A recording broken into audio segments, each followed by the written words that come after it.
શ્રી વલ્લભાધીશ સુબોધનીજીનું પાન વલ્લભ કરાવે તો થાય અને સ્પર્શ કરવો આપણા બસની વાત નથી. થઈ ગયું તમારે પેલું વિશુદ્ધતા ધારણયા હતા શુભસ્તિ દીક્ષૈવ વા અસુગતા અયયુધવ્યથ નિવૃત્ત સર્વેન્દ્રિય વૃત્તિ વિભ્રમ સુટાવ જન્યમ વિસૃજન જનાર્દન. અર્થ: ભગવાનના સર્વ અવયવોની ધારણાથી જેમના બધા પાપનો ક્ષય થઈ ગયો હતો અને ભગવાનના દર્શન માત્રથી જેમની આયોધ્યની વ્યથા નિવૃત્ત થઈ ગઈ હતી અને ઇન્દ્રિયોના વ્યાપારમાં જેમના મનમાં અનેક ભ્રમ હતા તે દૂર થઈ ગયા હતા, એવા ભીષ્મ પિતામહે પ્રાકૃત દેહનો ત્યાગ કરતા પહેલાં ભગવાનની સ્તુતિ કરી. સુબોધનીજી: મનમાં ધારણ કરેલા બધા અંગોની થાય છે. મનમાં ધારણા બધા અંગોની થાય. ઘણાય શું આમ મને એક જણ કે તમારે છે ને એલાબેન રોજ ધ્યાન ધરો એટલે તમારા બીપી વિધિને દુખાવો એટલે શું કરવાનું? મને કે એક તેજ પ્રકાશ ને પછી આમ. મેં કીધું અમે તો રોજ ધ્યાન ધરીએ 24 કલાક. અમારા ઘરે અમારી માથે બિરાજતા અમારા ઠાકોરજી અમને યાદ આવે એ અમારી ધારણા છે. ભીષ્મ પિતામાં મર્યાદા ભક્ત હતા, પાંડવો પણ મર્યાદા ભક્ત હતા, પણ કુંતીને લીધે એને પુષ્ટિનું પ્રમાણ મળતું હતું. એટલે એ આવી બધી ધારણા કરે, એ ધ્યાન ધરે. મારે ને તમારે તો બધું ધ્યાન મારા વાલામાં જ છે. આપણે સારા ચીકુ જોઈને ઠાકોરજી યાદ આવ્યા, ભક્તિ. આપણે ક્યાંય ગયા, એક બેન કે અમે પંચમઢી ગયા હતા, ઓલા કાના જંગલ ને પંચમઢી. તો એ કે ત્યાં તો ઠાકોરજી માટે કાંઈ ન મળે ઈલાબેન, હવે લેવું શું? એ કે અમે હાલતા હાલતા ઓલા ધોધ પાસ જતા હતા ને તો સોનીની દુકાન આવી, તો ઘૂઘરાનું પૂછ્યું. એ કે હા છે નાના છોકરાને. હવે એને શું ખબર પડે અમારું નાનું છોકરું કયું? એ કે ઘૂઘરો લઈ લીધો ચાંદીનો. એટલે પછી કે અમારે ભેગા હતા ને એ બધા એમ લેવાતા હશે, એ કાળી પડી જાય ને પણ છે ત્રેક બે ત્રે. ઠાકોરજી પૂછે શું લઈ આવી? અને ઠાકોરજી ભેગા જ હતા. તો આ ઘૂઘરો બતાવાય કે જો એમને ખાલી હાથે નથી આવી. તો આ ભક્તિ. ફરવા ગયા તમે, જલસા કરો, ઠાકોરજી રાજી છે. जिसकी दुनिया जिसकी रचना इतनी सुंदर वो कितना सुंदर होगा. જ્યાં જાઓ ત્યાં ભક્તિ છે જ.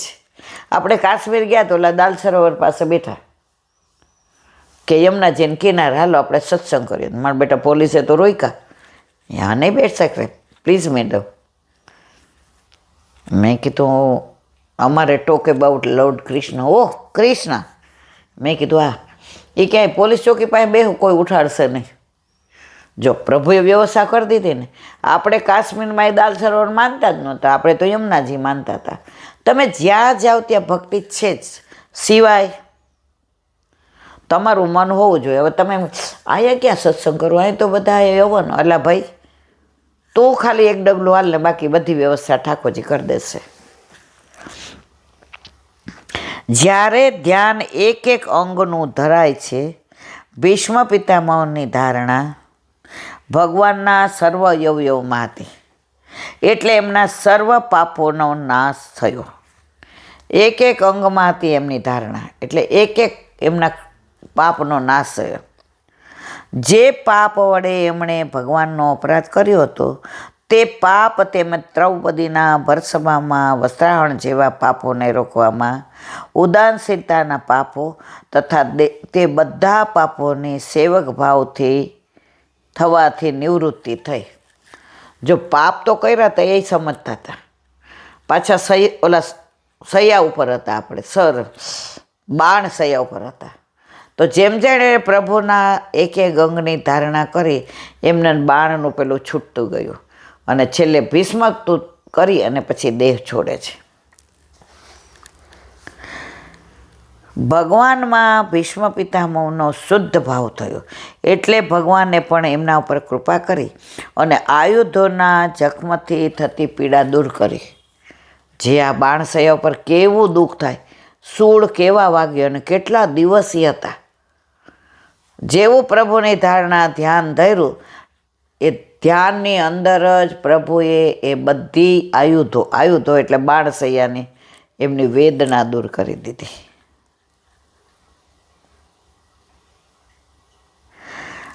ગતવ્યથ વળી ઇન્દ્રિયોના વ્યાપારમાં જે ભ્રમ હતો તે પણ દૂર થયો.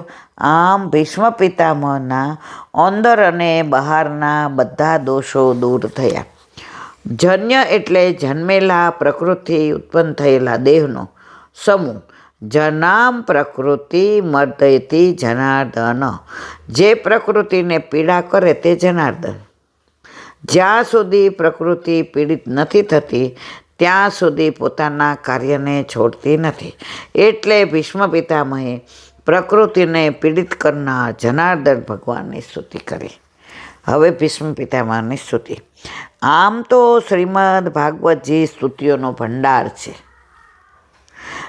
પણ પ્રથમ સ્કંધમાં જ આવતી કુંતીજીની સ્તુતિ અને ભીષ્મ પિતામહની સ્તુતિકારોની સંપૂર્ણ વિરોધી પરિસ્થિતિને લીધે વિશિષ્ટ છે.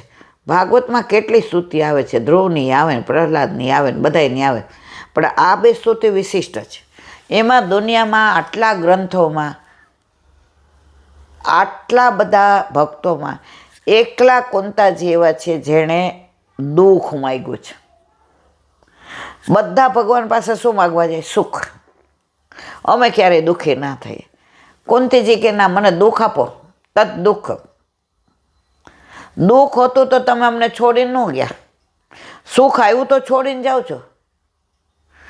અરે ધૂળ પડો સુખમાં જ્યાં પ્રભુ તારો સ્નેહ ન હોય. ધૂળ પડો એ સુખમાં જ્યાં પ્રભુ તારો સ્નેહ. દુઃખ મને અતિ વાલું જ્યાં મારો વાલાનો વાલો હોય. આપણે બોલવું બહુ ગમે, હમણાં દુઃખ આવે ઈલાબેનની ખબર પડે, પણ જેમ જેમ સત્સંગ થાય ને માણસ લીસું બનતું જાય. એનામાં ભાવમાં વૃદ્ધિ થાય, એના સ્વભાવમાં થોડો ફેર પડે. અને રોજ જે તમે જો લગ્ન થયા ને ત્યારે મને એક ભીંડા ચોળીને બટેકાનું શાક ભાવતું. તમને ખબર છે ને, જમવા બેસી લે તમારી આમ હસો કે હમણાં જો પીરસશે અને બાપુજી કહેશે. હવે કારેલા બટેકાનું હોય ને, રીંગણ બટેકાનું હોય ને, હવે બધા હારે બેઠા હોય એટલે પીરસાય તો બધાને. હવે થાળીમાં છંડાય નહીં, 10 જણા ભેગા બેઠા હોય અને રસોડું આપણું મોટું હતું એટલે હારે જ બેહવાનું. હવે મનમાં તો એમ હોય કે હવે શું કરું, પછી ગોળ તો રોજ હોય એટલે ગોળ લઈ લઉં. તો એક દિવસ છે ને મેં એ શાક ઉપર ઓલી દાળ, હું કોઈ દી દાળ ભાત જિંદગીમાં ન ખાઉં, તો વાડકી ઢાંકી દીધી. બાપુજી કે બેટા ઓલી ખોલ નાખો ઢાંકી, પહેલાં શાક ખાઈ જાઓ. એટલી બધી ટેવ પાડી દીધી કે પછી રીંગણ બટેકાનોય ભાવવા માંડ્યો ને, કારેલા બટેકાનોય ભાવવા માંડ્યો ને, ગવારનોય ભાવ. રોજ ખાવા માંડ્યા એટલે ટેવ પડી. ન ભાવતું પણ ભાવવા માંડે તો આ તો કૃષ્ણની લીલા છે. આ તો કૃષ્ણની લીલા સ્થળીની વાતો છે, કૃષ્ણના વ્રજની વાતો છે, કૃષ્ણના પ્રેમની વાતો છે, કૃષ્ણના રાધાજીની વાતો છે, કૃષ્ણની ગોપીઓની. આ તો ગમતું છે તો પછી ગમે જ ને મારવાલા. પણ ટેવ પાડવાની જરૂર છે. શરૂઆતમાં 2 મહિના જ મને તકલીફ પડી.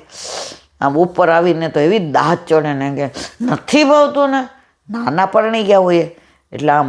પણ એટલી સમજણ હતી કે સાસરે એમ બોલાય નહીં, બસ માથે ઓઢેલું હોય અને પીરસે એટલે આપણે આમ મોઢામાં નાખતા હોય તો મને એમ થાય થૂકી નાખું કે આમ. પાછું હસીને બધાને, ભાભી ઓલો ચમચો આપજો, ભાભી ઓલી ચમચી આપજો, ભાભી ઓલી ડીશ આપજો.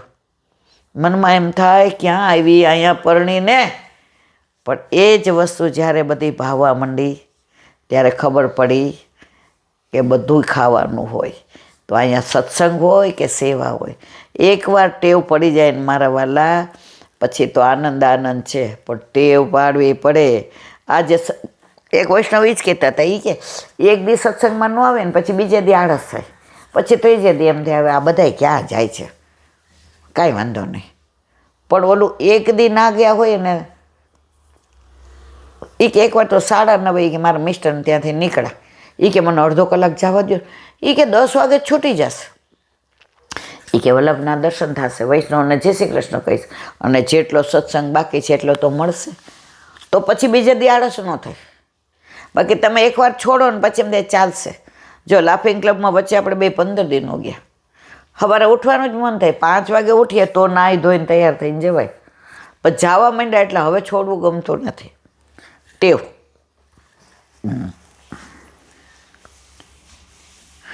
સ્તુતિકારોની સંપૂર્ણ વિરોધી પરિસ્થિતિને લીધે વિશિષ્ટ છે કઈ? કુંતીજીની સ્તુતિ અને ભીષ્મની સ્તુતિ. અનાથ નાના બાળકો સાથે જીવનભર સંકટો વેઠતા કુંતીજી ભગવાનની કૃપાથી સર્વ સંકટોથી પાર ઉતરી સુખના દાડા જોઈ રહ્યા છે. સાર્વભૌમ પાંડવોના રાજમાતા બની ગયા. પણ મારે રાજમાતાએ નથી થવું. દુઃખ આપશો તો અમને છોડીને જાશો નહીં. ત્યારે ભગવાન એમને છોડીને જઈ રહ્યા છે, એનું એમને દુઃખ છે. કુંતીજીના દુઃખનું કારણ ભીષ્મ પિતામહ છે. કૌરવ પક્ષના વડીલ તરીકે એમણે પાંડવો પર થતા અત્યાચારો મૂંગે મોઢે જોયા. એ પાપના સાક્ષી છે, એટલે જ પાપના દોષી પણ છે. એમને જીવનભર ભગવાન સાથે દુશ્મનાવટ કરી. ભીષ્મ પિતા સાચા પાંડવો હોવા છતાંય as a head of the department house home એમણે ન્યાય કર્યો તો આ બધું થાત. એમણે અન્યાય થતો જોયો, અન્યાય સહન કર્યો, અને જે અન્યાય કરતા હતા એને સાથ આપ્યો. પછી તો બાણસાયા ઉપર સૂજ પડે ને મારવાલા, પછી તો સૂળ વાગે જ ને. ભગવાન પોતાના કર્મોની સજા બધાને આપે છે, કોઈનો છોડતો નથી. એમને જીવનભર ભગવાન સાથે દુશ્મનાવટ કરી. અંત સમયે બાણ સૈયા પર સૂતા છે. ઈચ્છા મૃત્યુને વરેલા ભીષ્મ પિતામહ દેહ છોડવા માટે ઉત્તરાયણની રાહ જોઈ રહ્યા છે. મૃત્યુ સમયે ભગવાનને પોતાની સામે વિરાજવા સ્તુતિ કરે છે. પહેલેથી સમજી ગયા હોત તો. પણ ઘણા માણસો છે ને વાયરા ન રહી, હાયરા રહ્યા. આપણે સમજાવીને તમે મૂંઝાવ નહીં, પુષ્ટ કરાવી લ્યો, આમ તેમ નહીં. હમણાં નહીં ઈલાબેન, હમણાં નહીં. પછી એવો એકાદો અનુભવ થાય ને, હું કહું સમજને વાલે સમજ ગયે. એક જ વાક્ય, વાયરા નો રીએ હાયરા રીએ.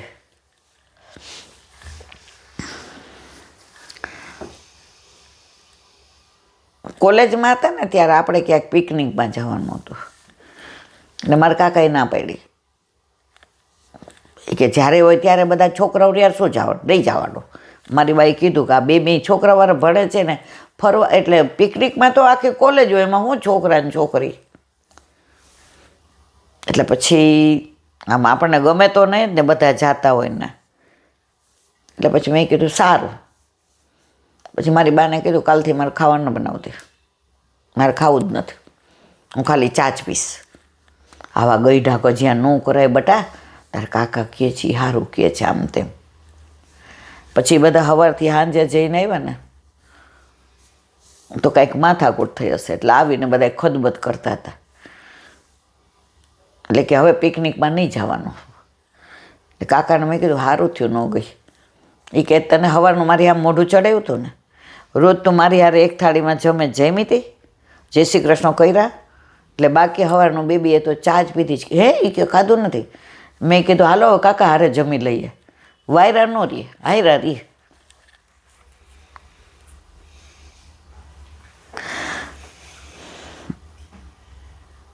હા, સંપૂર્ણ રીતે વિરોધાભાસી મહાભારતના બે મહાન પાત્રો બધી રીતે વિરોધાભાસી સંજોગોમાં પસાર થયા હોવા છતાં અંતે પોતપોતાની સ્વતંત્ર રીતે પણ એક જ નિષ્કર્ષ પર પહોંચે છે, ભગવાનની શરણાગતિ. બસ છેવટે ભીષ્મય થાકી ગયા ને, ખોટાને સાથ આપે એ થાકે, અને સાચાને સાથ આપે એને થાકવાની જરૂર જ ના પડે, એ આગળ જાય.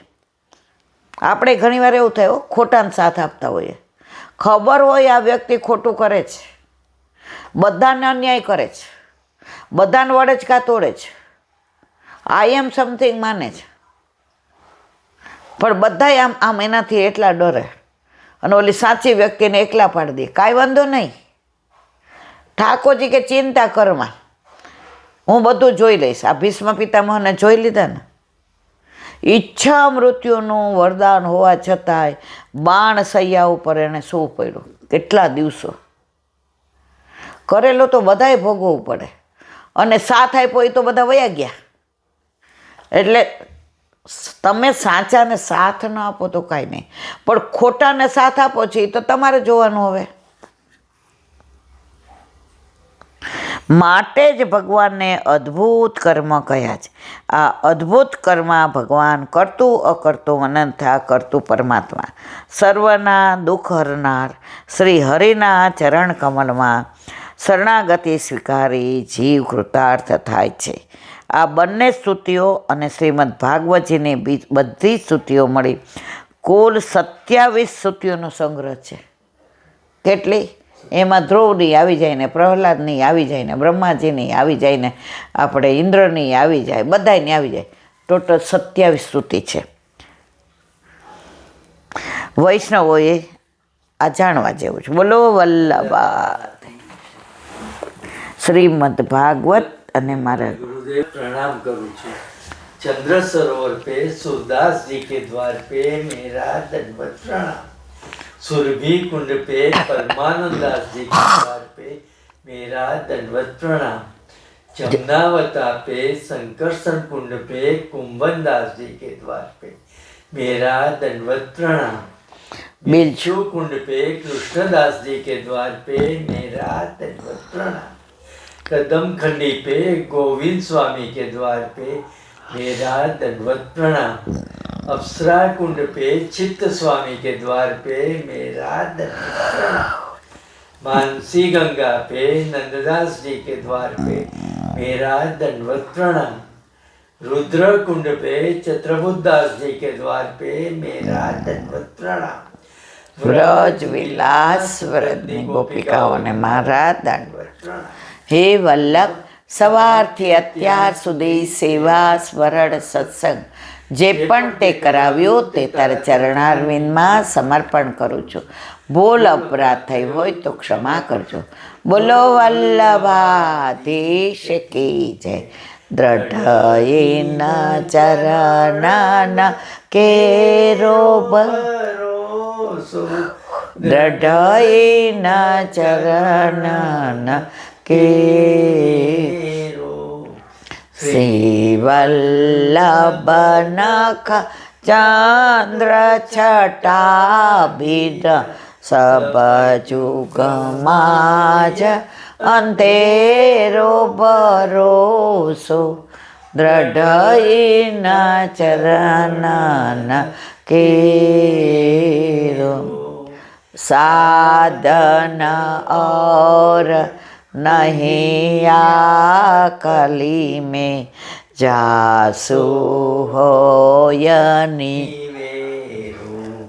सूर का कहे द्विविध आंधरो बिना मोल को चेरो भरोसो. દ્રઢયેન ચરણન, દ્રઢયેન ચરણન, દ્રઢયેન ચરણન કે. શ્રી વલ્લભાધીશ કી જય. આજનો આ સત્સંગ મારા વલ્લભના ચરણારવિંદ સમર્પણ કરું છું. ભૂલ અપરાધ હોય તો ક્ષમા કરજો. આ મારા વલ્લભની વાણી અને ભૂલો એ મારી. બોલો વલ્લભાધીશ કી. બધાય વૈષ્ણવને જાજા કરી જય શ્રી કૃષ્ણ. ગુસાઈજીના પ્રાગટ્ય ઉત્સવની ખૂબ ખૂબ બધાય, ખૂબ ખૂબ બધાય, ખૂબ ખૂબ બધાય.